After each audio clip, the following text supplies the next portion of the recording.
우리 사랑의 교회 2부 예배 오늘 함께 나오신 우리 귀한 모든 예배자분들 주의 이름으로 환영합니다. 다음 주일이 25일, 5월 25일이 그동안 우리가 기도하면서 준비해온 대망의 행축 당일이잖아요.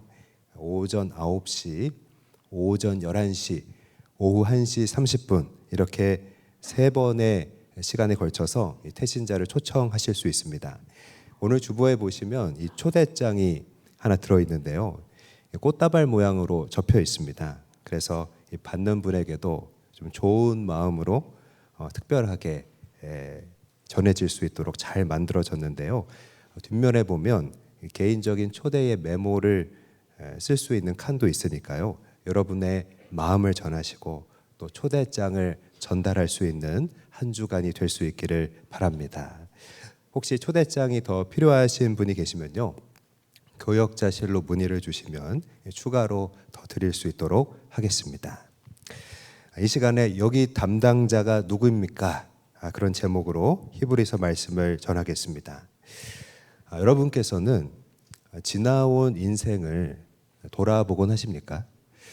그럴 기회가 있을 때요, 우리는 흔히 숨가쁘게 달려왔다, 그렇게 말하곤 합니다. 숨가쁘게 달려왔다.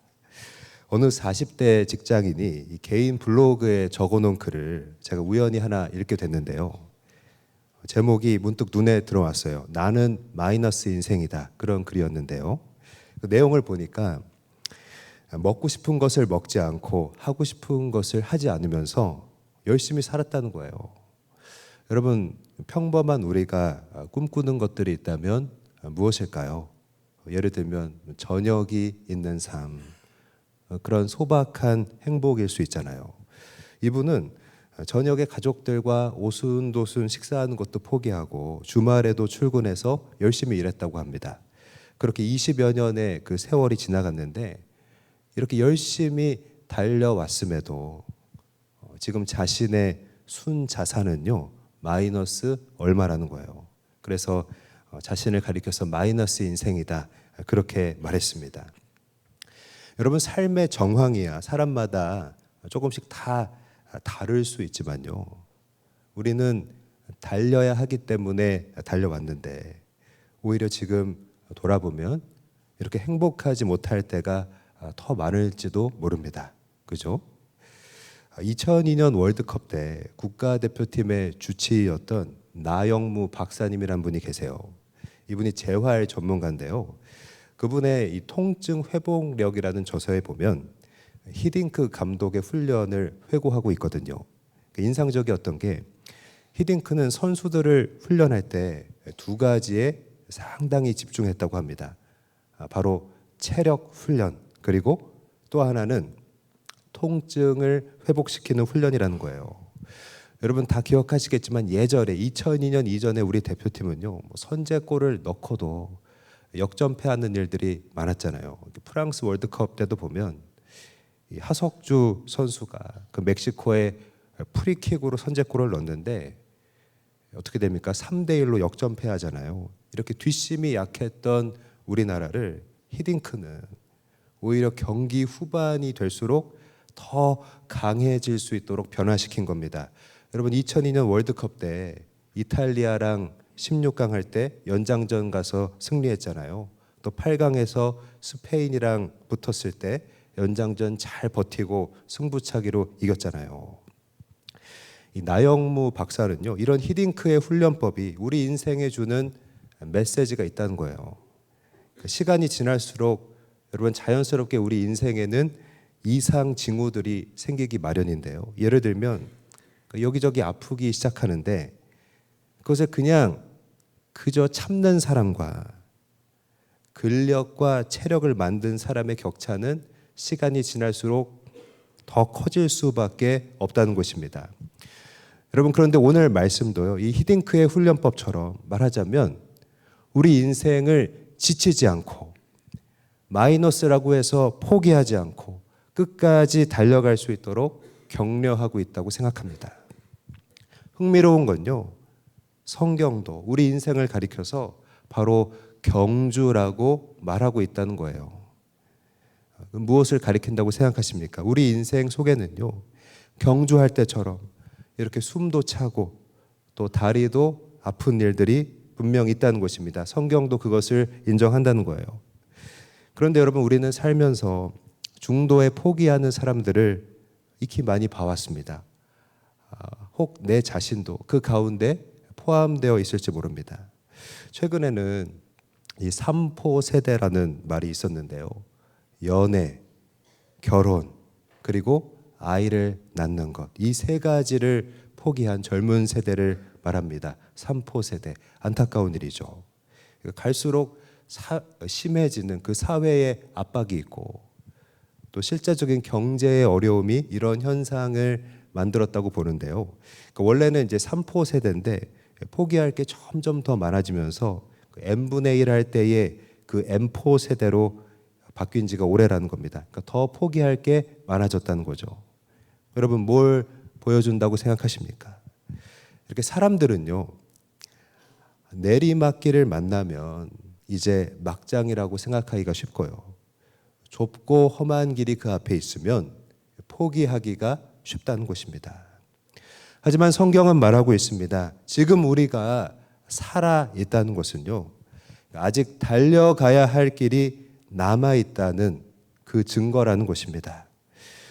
혹시 어떤 분들은 나는 이미 달릴 것을 다 달렸다, 나는 경주를 마쳤다, 그렇게 생각할 수 있을지도 모릅니다.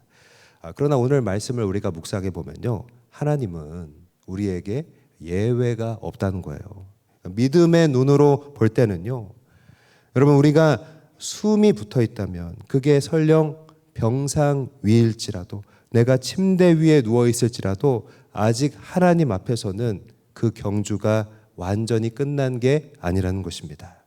그러니까 여러분, 우리는요, 우리가 살아있는 한 아직 인생의 경주를 포기해서는 안 되는 것입니다. 그것이 바로 오늘 하나님이 우리에게 주시는 마음인 줄 믿습니다. 그렇다면 여러분, 우리가 계속해서 경주를 해 나가려면 어떻게 해야 할까요? 첫 번째로 증인들의 뒤를 따라가야 한다는 것입니다. 오늘 본문인 히브리서 12장 1절의 말씀을 같이 읽겠습니다. 시작. 이러므로 우리에게 구름같이 둘러싼 허다한 증인들이 있으니 인내로서 우리 앞에 당한 경주를 하며. 아멘.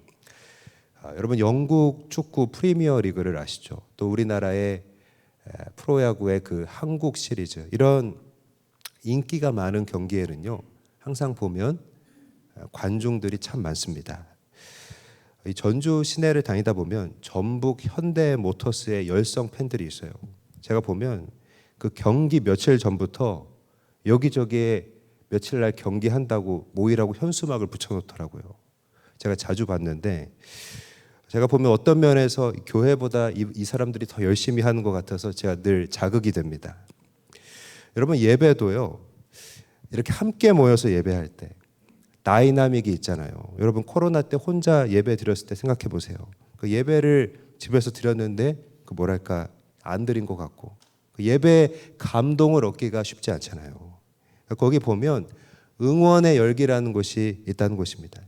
그러니까 우와 하는 그 많은 관중들이 함께 응원할 때 우와 하는 그 기운을 받게 되는 것이죠. 그리고 선수들은요, 그 안에서 더 힘을 내게 된다는 것입니다. 여러분, 그런데 이 관중들은 그저 축구를 좋아해서 구경하는 사람들일 수 있지만, 성경이 말하는 증인들은요, 말하자면 그 퀄리티가 자체가 다른 것입니다. 단순히 경주를 좋아해서 응원하는 사람들이 아니라 먼저 이 경주를 했고 완주했던, 다 마친 사람들이라는 거예요. 이미 우리가 하고 있는 경주를 마치고 승리한 사람들이 이 본문에서 말하는 증인들이라는 것입니다. 예를 들면 이 히브리서 12장 앞에 있는 11장에 나오는 믿음의 사람들이죠. 노아, 아브라함, 요셉 같은 인물들이라는 거예요. 근데 여러분, 그들이 오늘의 우리를 응원한다는 것은요, 어떤 의미일까요? 나도 네가 걷는 길을 지나왔다라는 것이고요. 그러니 너도 잘 할 수 있다는 것입니다. 내가 승리한 것처럼 너도 승리할 수 있다는 것입니다. 내가 주 안에서 인도함을 받은 것처럼 너도 반드시 주님이 인도하실 거라는 얘기인 겁니다. 예를 들면요, 여러분 국민 드라마라고 하는 나의 아저씨라는 작품을 잘 아실 텐데, 제가 이전에도 몇 번 얘기했었는데, 거기서 이선균이 아이유에게 말합니다. 그러니까 인생의 선배가 이제 막 회사에 들어온 사회 초년생에게 하는 말이에요. 야, 다 아무것도 아니야. 쪽팔린 거. 네가 인생 망가졌다고 사람들이 뒤에서 수군거리는 거. 다 아무것도 아니야. 너는 행복하게 살 수 있어. 여러분, 이 말처럼, 이선균이 아이유에게 하는 말처럼 그 인생을 먼저 살고 회사 생활을 오래 한 이선균이 초년생인 아이유에게 하는 것처럼 그냥 맹목적으로 좋아해서 이겨라 하는 게 아니고요. 내가 지나왔고 내가 승리했기 때문에 너도 잘할 수 있고 무엇보다 너는 이기게 돼 있다라는 것입니다. 여러분, 이렇게 눈에 보이지 않지만 우리보다 먼저 이 인생의 고통을 이겨내고 승리한 수많은 믿음의 증인들이요, 바로 오늘 우리를 바라보면서 응원하고 있다는 것입니다. 이걸 보면 여러분, 우리 인생의 경주라는 것은요, 그냥 나만 혼자 뚝 떨어져서 그렇게 시작된 게 아님을 알 수 있습니다. 여러분, 믿음의 눈으로 보면요, 앞서간 증인들과 오늘 우리의 경주가 연결되어 있다는 것을 알게 됩니다. 그래서 여러분, 성경이 말하는 경주는요, 이어 달리기다, 그렇게 말할 수 있습니다. 그러니까 증인들의 뒤를 이어서 달리는 것이 오늘 우리에게 주어진 경주라는 것입니다. 여러분, 우리가 운동회 때 계주를 하잖아요. 그 특징이 무엇입니까? 릴레이, 그 계주의 특징. 각자에게 맡겨진 구간이 있다는 거잖아요. 그런데 여러분, 우리는요, 이렇게 돌아보면 우리 각자의 구간이 다 다르다는 것을 알게 됩니다. 우리 인생을 보면서 저 사람은 왜 이렇게 많이 받았고 태생부터 금수저고 외국에서 살다 와서 영어도 잘하고 그러면서 나에게 맡겨진 구간이 여러분 더 힘들다고 느껴질 때가 있습니다. 그러니까 불공평하게 보이는 것입니다. 인생이 불공평하다라고 여겨지는 거예요. 근데 여러분, 믿음에 이어 달리기의 특징은요, 이처럼 하나님이 우리 각자에게 서로 다른 상황들을 주시고 그 다른 상황 속에서 경주하게 하신다는 겁니다. 동일한 상황을 주시지 않으셨어요. 또 모두에게 동일한 능력을 주신 것도 아닙니다. 각자의 고유한 구간을 주셔서 경주하게 하시는 것이 바로 우리 인생에 대한 그 성경의 정의라는 것입니다. 말하자면요, 여러분, 우리 인생에 주어진 고유한 한 사람 한 사람만의 책임 구간이 있다는 것입니다. 여러분, 우리가 AS 센터나 이 관공서 같은 곳에 뭔가를 물어보거나 좀 도움을 요청하려고 할 때가 있잖아요. 근데 여러분, 경험하신 적이 있겠지만 대부분 어떤 대답을 들을 때가 많나요? 담당자가 부재 중입니다. 그런 얘기를 들을 때가 많이 있습니다. 그러면 대부분 이 담당자가 오거나 아니면 별도로 연락을 줄 때까지 기다려야 되잖아요. 그러니까 굉장히 답답한 그런 시간을 지나야 됩니다. 그러니까 중요한 것은 그 담당자가 없으면 그 일은 안 되는 것입니다. 담당자를 통해서만 할 수 있는 일이 있다는 거예요. 여러분, 마찬가지로 우리에게 맡겨진 이 인생이라는 구간도요, 담당자인 우리가 경주해야만 비로소 마칠 수가 있다는 것입니다. 여러분, 이게 무슨 말인가요? 우리 인생을 향한 바로 나 한 사람을 위한 막 여러 무리를 한 번에 이렇게 묶어서 말한 것이 아니라 우리 인생 나 한 사람을 위한 하나님의 고유한 계획이 있다는 것입니다. 그리고 그 인생을 뛰게 하시고 이 인생을 경주하게 하신 것이 사실 여러분 은혜라는 것을 우리가 알아야 한다는 것입니다. 여러분, 우리 인생을 경주하게 하신 게 왜 은혜일까요? 작고 부족한 나를 위해서 고유한 이 인생을 만드셨고 이 하나뿐인 이 경주를 맡기셨고요. 또 우리에게 주셨다는 말이기 때문입니다. 여러분, 이 사실을 묵상할 때 우리는 이 경주를 정식으로 보다 진지하게 뛸 수 있다고 생각합니다. 말하자면 이 인생이라는 경주는 내 것이라고 해서 내가 뛰고 싶을 때만 뛰고 알아서 관둘 것, 알아서 방치할 일이 아니라는 것입니다. 사랑하는 여러분, 이 인생을 하나님이 나에게 주신 책임 구간으로서 고백할 수 있을 때, 이 인생을 하나님이 나에게 주신 구간으로 순종하기 시작할 때 우리는요, 교만을 버릴 수 있게 되고 바로 우리 인생 가운데 하나님의 역사가 시작된다고 생각합니다. 언젠가 하나님이 나에게 맡겨진 구간에 오셔서 그 구간에 경주가 없는 거예요. 그 하나님이 맡기신 구간을 뛰는 나의 모습이 없을 때, 아니 여기 담당자가 누구입니까?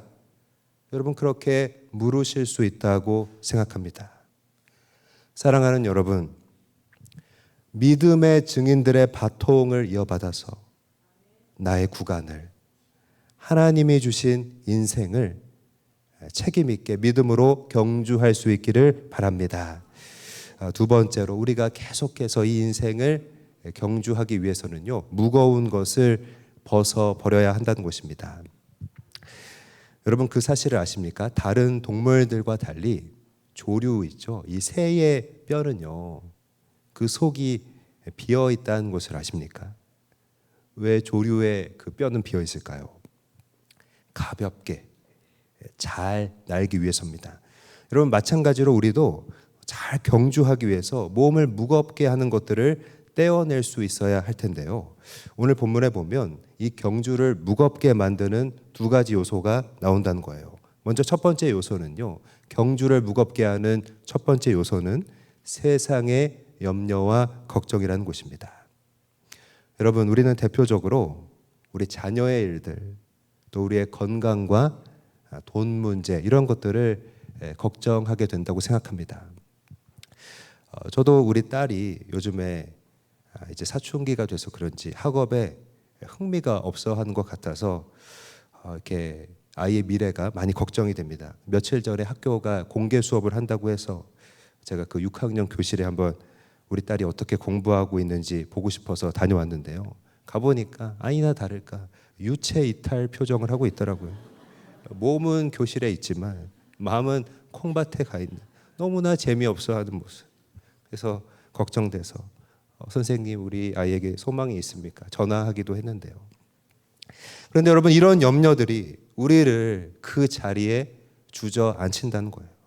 여러분, 근심과 염려와 걱정이 크면요, 우리 앞에 놓인 경주를 힘있게 달려나가기가 어렵다는 것입니다.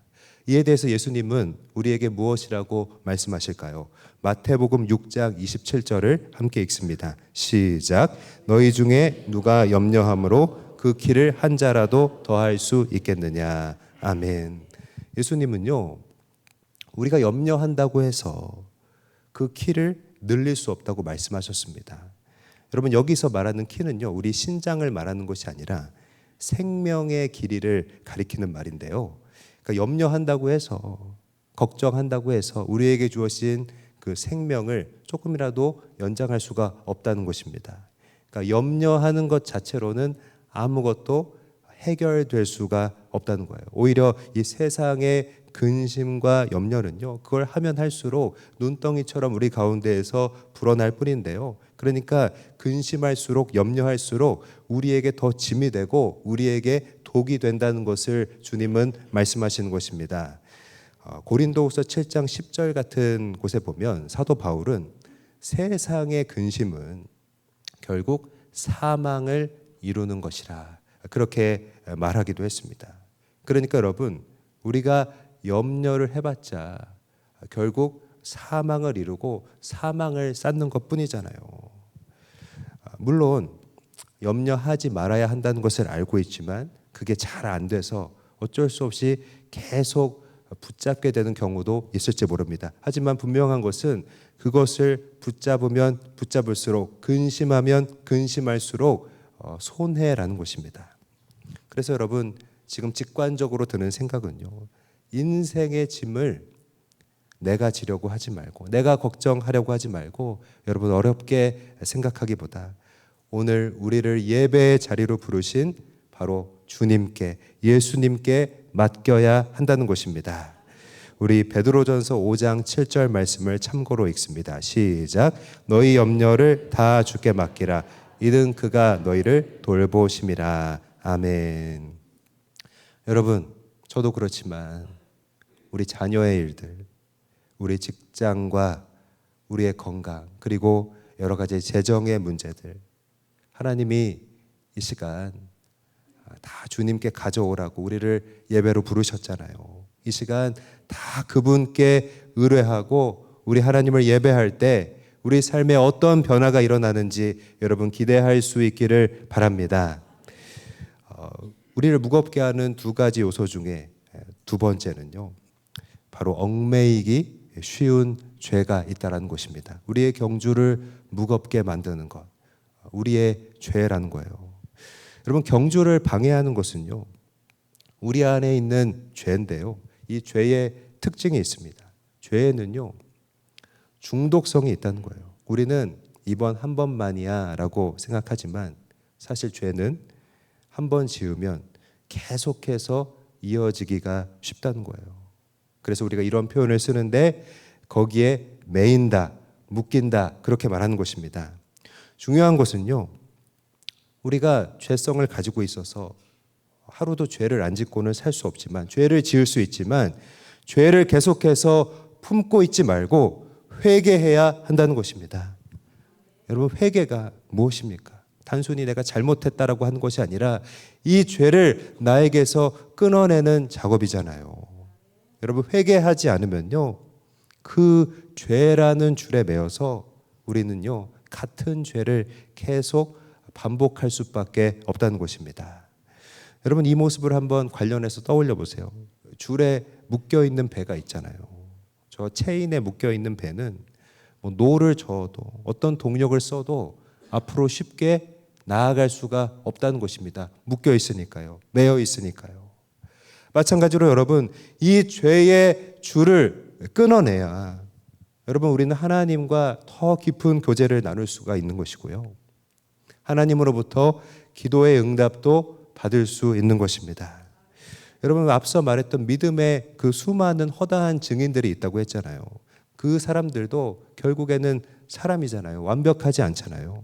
사람은 다 죄를 짓기 때문입니다. 예를 들어서 그 믿음의 증인들이라고 하는 여러분, 아브라함은요, 자기가 살려고 자기의 아내를 내 아내가 아니라 누나입니다 그렇게 속이기도 했고요. 여러분, 그 하나님의 마음에 합한 사람이라는 다윗은요, 자기의 부인이 아닌 다른 여인 앞에서 넘어지기도 했다는 것입니다. 근데 여러분, 이 믿음의 증인들이라고 하는 사람은요, 뭐가 다를까요? 죄를 지었지만, 죄 앞에 넘어졌지만 계속해서 그 죄를 품고 있지는 않았다는 것입니다. 계속적으로 그 죄 속에 머물러 있지 않았다는 것입니다. 다윗은요, 자신의 마음을 치면서, 자신의 가슴을 치면서 하나님 앞에 회개했다는 것입니다. 여러분, 우리 스스로를 돌아보면 내가 여기서 빠져나와야지 하면서도, 이건 아니지 하면서도 나오지 못하고 있는 그 죄악된 생각들이 우리에게 있을지 모릅니다. 또 마찬가지로 반복하고 있는 죄의 일들이 우리 가운데, 그 습관들이 있을 수 있습니다. 그런 우리에게 오늘의 예배는 하나님이 주신 기회라고 생각합니다. 사랑하는 여러분, 이 예배를 통해서 그 반복되는 죄의 매임을 끊어내고 다시 한번 새롭게 달려갈 수 있기를 축복합니다. 오늘 우리가 계속해서 경주를 하기 위해서 무엇이 필요한가에 대한 얘기를 하고 있는데, 세 번째로 인생의 경주를 계속하려면요, 바로 예수님을 바라봐야 한다는 것입니다. 오늘 본문 2절의 앞부분만 같이 읽겠습니다. 시작. 믿음의 주요 또 온전하게 하시는 이인 예수를 바라보자. 아멘. 결국 오늘 말씀은요, 왜 경주하느냐에 대한 것입니다. 우리 인생을 통해서 우리는 왜 끝까지 달려가야 하냐는 것입니다. 믿음의 주여 온전케 하시는 주님을 바라보라고 했는데요. 여기서 바라보라는 말은 고정시키다라는 뜻입니다. 그러니까 예수님께 우리의 시선을 고정시키고 예수님을 향해서 달려가야 한다는 거예요. 근데 여러분, 하나님은요, 왜 우리 인생을 주셔서 경주하게 하실까요? 우리 인생의 일들과 이 시간을 통해서 하나님이 우리에게 정하신 그 인생의 목적인 예수님께로, 예수님을 향해서 결국 도착하게 하려는 것입니다. 그런데 여러분, 우리가 예수님을 향해 갈 때 그 목적지를 보지 못하게 방해하는 것들이 있다고 생각이 들어요. 우리가 살면서 막 열례하고 막 즐거워하고 막 욕심내는 것들이 주님을 향해 가는 것보다 사실 더 큰 관심이 되기 때문입니다. 이런 더 큰 관심들이 있으면요, 우리가 가야 할 목적지가 예수님이라는 것을 보지 못하게 되는 거예요. 여러분에게도 이런 기억이 있을지 모르겠는데요. 어렸을 때 동네에서 막 친구들과 놀다가 열내는 일들이 많이 있습니다. 놀이터에서 놀다가 땅 따먹게 하다가 야구하다가 막 과열돼서 내가 금 안 밟았는데 하면서 막 서로 멱살 잡고 싸우기도 하는 것입니다. 여러분, 그거 좀 이겨보려고, 그 땅 좀 더 먹으려고 막 열내고 얼굴 붉히고 친구들끼리 싸웠지만, 이러한 풍경을 기억하시나요? 해가 뉘엿뉘엿 질 때가 되면 여기저기서 애들 엄마들이 놀이터로 옵니다. 야, 밥 먹으러 들어와. 밥 먹으라고 놀이터로 부르러 나오잖아요. 그러면요, 어떤 풍경이 벌어지냐면 좀 전까지 막 내 땅이야 하고 열내고 싸우던 게 무색하게 언제 그랬냐는 듯이 다 밥 먹으러 집에 들어가곤 했던 것입니다. 왜 이럴 거면 뭐하러 열내고 싸웠는가 싶은 거죠. 여기서 한 가지 생각을 하게 됩니다. 여러분, 아무리 열내고 싸우고 막 그랬어도 엄마가 부르면 결국 파하고 돌아갈 일이라는 것입니다. 마찬가지로요, 우리가 지금 욕심내고 열내고 하는 것들이 있어도 여러분, 하나님이 부르시면 그때 바로 마치고 가게 될 인생이 우리에게 주어진 경주라는 것입니다. 여러분, 이 인생이라는 경주의 목적이 있습니다. 얼빠진 인생이, 불만 가득한 인생이, 하기 싫은 거는 하지 않으려는 인생이, 하늘 아래 자기가 최고인 줄 아는 오만한 인생이 이 인생이라는 경주를 하면서 결국 예수님을 향해 달려가게 하려는 것입니다. 여러분, 바로 그것이 이 경주의 목적이라는 거예요. 사랑하는 여러분, 이 신앙의 경주에서, 우리 인생의 경주에서 우리가 깨닫고 바라봐야 할 표대는요, 우리 인생의 해답이신, 우리 인생의 목적이신 예수 그리스도이신 줄 믿습니다. 여러분, 주님만이, 오직 주님만이 우리를 온전하게 하시는 것입니다. 여러분, 우리 인생의 해답이시며 우리를 온전하게 하시는 주님은 과연 어떤 주님이실까요? 첫 번째로 주님은 우리를 위하여 십자가를 참으신 분이라는 겁니다. 특별히 예수님은요, 십자가를 참으심으로 부끄러움을 개의치 않으셨다는 거예요.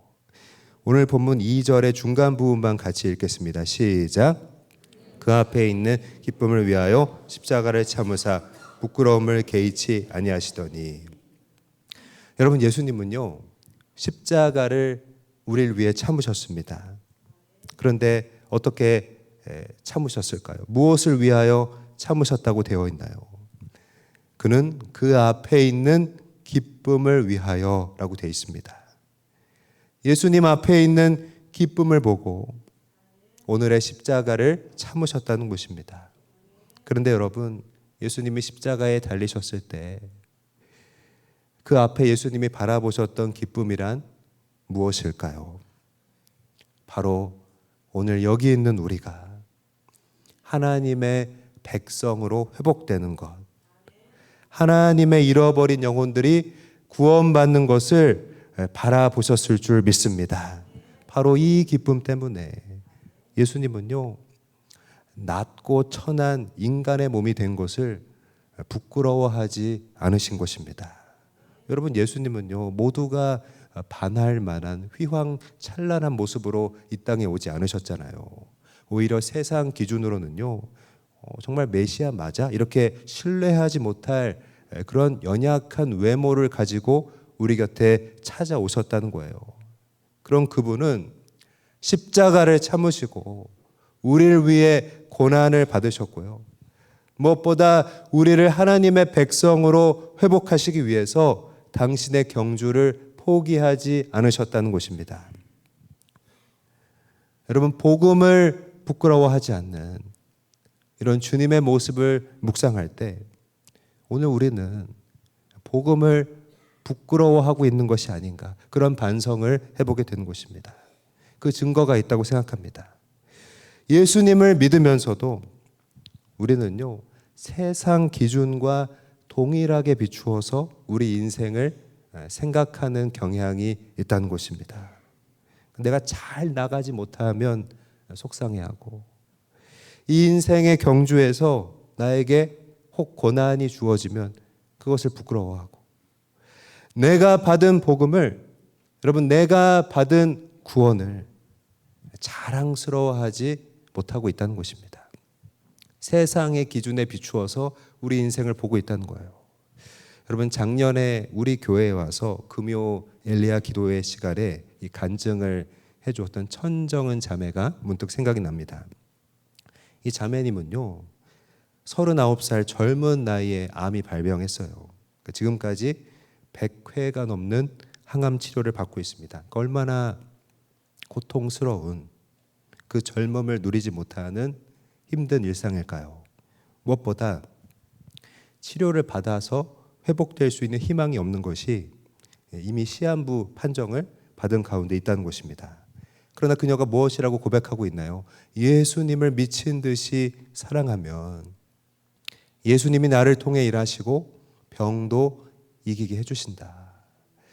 그 이긴다는 것은 병을 뛰어넘어서 자유해지는 것이다. 우리 그리스도인은 절대 지지 않는다라는 것입니다. 여러분, 천정은 자매의 고백을 보십시오. 비록 시한부 판정을 받고 힘든 일상을 살아가고 있지만 그 누구보다 당당하게 느껴지잖아요. 주님을 만나고 당당하게 살아가고 있는 그녀의 모습을 우리가 보게 되는 것입니다. 사랑하는 여러분, 우리가 부끄러워해야 할 것은요, 오늘 우리의 현실이 아닙니다. 사랑하는 여러분, 우리가 부끄러워해야 할 것은요, 오늘 우리의 처지가 아니고 오늘 내가 당하고 있는 고난이 아닙니다. 오늘 우리가 진정 부끄러워해야 할 것은 내가 복음대로 살지 못하는 나의 모습을 부끄러워해야 한다는 것입니다. 오늘 내가 부끄러워해야 할 것은 말씀대로 살지 못하는 내 모습이라는 것입니다. 여러분, 우리나라에서 여름철에 수확하는 이 보리와 밀 같은 작물이 있잖아요. 특징이 있는데 이런 작물들은 영하에서 상당 기간을 두지 않으면 꽃이 안 핀답니다. 열매도 맺혀지지가 않고요. 그래서 보리하고 밀은 늦가을에 씨를 심잖아요. 그래서 혹독한 그 추위의 겨울을 견디게 하는 거예요. 추위를 거치지 않으면요, 봄에 꽃이 피지 않고 여러분 열매도 맺히지 않는다는 것입니다. 이것이 바로 하나님이 보리와 밀을 만드셨을 때 보리와 밀에게 부여한 특징이고 자연의 법칙이라는 거예요. 여러분, 우리의 인생의 경주도 이와 비슷하다라고 생각이 듭니다. 사랑하는 여러분, 우리 삶에 하나님이 부여하신 고유한 그 구간, 인생의 경주를 인내하고 여러분, 우리 예수님을 바라보고 끝까지 달려갈 수 있는 귀한 마음 주시기를 축복합니다. 또 우리가 바라봐야 할 그 주님은요, 여러분 어떤 분이실까요? 우리 주님은 보좌 우편에, 하나님의 보좌 우편에 앉으신 분이라는 겁니다. 오늘 본문 2절 말씀의 뒷부분을 같이 읽습니다. 시작. 그는 그 앞에 있는 기쁨을 위하여 십자가를 참으사 부끄러움을 개의치 아니하시더니 하나님 보좌 우편에 앉으셨느니라. 아멘. 여러분, 예수님이 보좌 우편에 앉으셨다는 것은, 하나님이 계신 보좌 오른쪽에 계시다는 것은요, 예수님이 십자가의 고통을 이기시고 최종적으로 승리하셨다는 것을 가리킵니다. 여러분, 우리가 믿음의 주이신 하나님을, 예수님을 바라보자라고 했을 때 이 주라는 말은요, 사실 챔피언이라는 의미예요. 이 챔피언이라는 말을 우리말로 적당히 번역하기가 어려워서 똑같이 챔피언으로 쓰는데, 사실 풀어서 말하자면 이 챔피언이라는 뜻은 우리의 대표 주자라는 뜻입니다. 그러니까 그 챔피언이 나를 대표하는 그 대표 주자라면, 그 챔피언의 승리는요, 그 챔피언이 승리했을 때 그 승리는요, 내가 승리한 것과 같다는 것입니다. 그러니까 그의 승리가 나의 승리가 되는 것입니다. 여러분, 우리가 보좌 우편에 계신, 하나님의 오른쪽에 계신 예수님을 보면서 우리가 얻게 되는 믿음이 있는데요, 무엇입니까? 우리 예수님이 승리하셨으니 우리도 승리할 것이라는 고백인 줄 믿습니다. 여러분, 오늘 우리 인생의 승리가 무엇이라고 생각하십니까? 이 경주의 승리를 우리가 한번 구체적으로 적용을 해보면요, 바로 우리를 위해 응원하고 있는 믿음의 증인들처럼 되는 것이라고 생각합니다. 다른 사람이 나를 통해 예수님을 믿는 그 믿음을 가질 수 있도록 내가 그 축복을 빌어주고 응원하는 그런 인생이 될 수 있을 때, 그죠? 그렇게 섬기는 것이 나에게 진정 기쁠 때, 여러분, 하나님이 나라는 인생에 부여하신 책임 구간을 잘 경주하는 인생이 될 수 있는 것입니다. 그리고요, 여러분, 이렇게 경주하는 인생이야말로 다른 사람에게 예수님을 믿는 믿음을 가질 수 있도록 축복을 빌어주는 인생이 되는 것이야말로 바로 우리에게 허락하시는 복된 인생이라는 것입니다. 여러분이 잘 아시는 이 목적이 이끄는 삶이라는 도서가 있잖아요. 이 책을 지은 릭 워렌 목사님은요, 우리에게 궁극적으로 이런 질문을 던지고 있습니다. 당신이 죽어서 천국에 갔을 때 당신 때문에 내가 천국에 오게 되었다고 말하는, 바로 당신 때문에 감사하는 그 사람을 만날 수 있겠는가? 여러분, 바로 이 질문, 바로 이것이 하나님이 우리 인생의 경주에 주신 가장 중요한 목적이라는 것입니다. 여러분, 우리 인생이라는 경주 가운데 주어진 승리와 영광, 그리고 그 책임은 무엇일까요? 릭 워렌의 질문처럼 바로 나를 통해서, 나로 인해서 하나님의 복을 받은 사람들이 얼마나 있는가라는 것입니다. 그리고 그런 사람을 우리가 하늘나라에 갔을 때, 천국에 갔을 때 진정 만날 수 있는가라는 것입니다. 사랑하는 여러분, 하나님이 우리 각자에게 주신 고유한 그 인생의 경주를 통해서 먼저 나를 위해 죽으시고 승리하신 예수님을 만날 수 있게 되기를 바랍니다. 그리고 우리도요, 이 경주를 통해서 또 다른 사람들이 그 예수님을 믿는 복을 받게 하도록 끝까지 달려갈 수 있기를 바랍니다. 말씀을 마무리하겠습니다. 여러분, 우리에게 주신 인생이 각자 다 다르다고 생각합니다. 그러나 여러분, 우리에게 주신 모든 인생이 예수님 앞에서 귀하다는 것입니다. 다 다르지만 여러분, 나에게 주신 책임 구간을 잘 갈 수 있는 사람이 바로 이 믿음의 경주의 승리자가 되는 줄 믿습니다. 여러분, 우리에게 어떤 마음이 필요합니까? 하나님이 나에게 내 인생이라는 책임 구간을 주셨구나. 이 경주를 책임 있게 갈 수 있는 마음이 필요하다는 거예요. 여러분, 먼 훗날 하늘나라에 갔을 때 여러분 앞에 누군가 다가와서 오셨군요. 내가 당신 덕분에 지금 이 자리에 있습니다. 여러분, 그렇게 말할 사람을 만나실 수 있겠습니까? 하나님이 천국에서 이 사람의 담당자가 누구였어?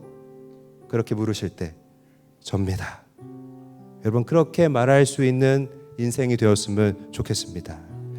여러분, 우리가 인내로 끝까지 경주하기 원하는데요, 이 마라톤 길이가 42.195km라고 하잖아요. 근데 32km 거의 다 뛰었을 때쯤이 제일 힘들다고 합니다.